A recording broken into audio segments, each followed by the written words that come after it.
You can talk about drugs, murder, perversion, no problem. But speak the truth about who we really are. You get canceled, shadow banned, fined, or worse. That's not new. Paul went through it, the apostles went through it, and Kyrie just went through it too. They publicly lynched Kyrie Irving for posting Hebrews to Negroes. No threats, no hate speech, just a link. They fined him, made him apologize, took him off the court, and made him do classes just to get his job back. That's buck-breaking. Put this man back in his place. If it was all a lie, why did they act like it was the end of the world? Back in Paul's day, speaking truth about Israel under Rome could get you killed. That's why Paul spoke in codes. In Galatians chapter 3 verse 28 he says, "Neither Jew nor Greek, bond nor free." But at the start of that chapter, he's talking to Israelites. The Greeks there? Not white Europeans. Hellenistic Jews living in Greece, living like Gentiles. And if Paul was here today, he'd be talking to us the same way. By bloodline, we're Israelites. But we live like Gentiles. We worship false idols, keep pagan holidays, break the Sabbath, and call ourselves Americans. We sin just like they did back then, and think it's normal. But we're Israel, lost in another nation's culture. Now here's the part they twist. When Yahawashi said, "Go ye into all nations and preach the gospel," he wasn't saying, "Go convert every race." He was saying, "Go find my sheep." Because Israel has been scattered into every nation. That's Bible prophecy, Deuteronomy chapter 28 verse 64.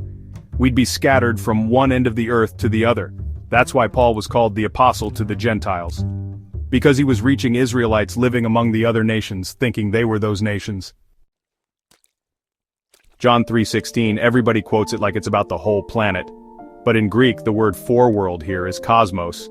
And cosmos means an arranged order, a system, a nation. You see that? Nation, not everybody. But Constantine and his Roman translators thought, if we leave cosmos as nation, they'll know Israel's the chosen people. So they made it world, so it sounds universal. Look one verse up, John 3:14, as Moses lifted up the serpent in the wilderness. That's Numbers 21, 8 through 9. Only Israelites were there. Only Israel would have understood Yahawashi's reference. Other nations didn't know that history. He was speaking in code so his people would get it, but the oppressors wouldn't. Isaiah chapter 45 verse 17. But Israel shall be saved, world without end. And then in 2 Esdras chapter 6 verses 54 through 56, all other nations are as nothing compared to Israel. So yeah, there's more than one world in the Bible, and one of them is us. Same with whosoever. Acts chapter 2 verse 21 says, "Whosoever shall call on the name of the Lord shall be saved." But just 2 verses later, Peter says, "Ye men of Israel," that's the whosoever.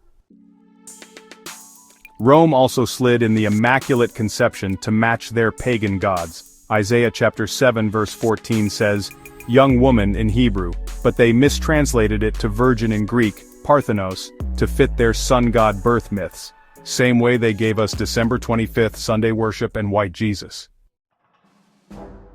Back then, truth got you jailed or killed.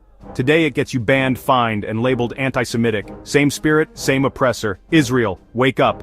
Come back to who you are. Study to show yourself approved. Once you see the code, they can't hide it from you again.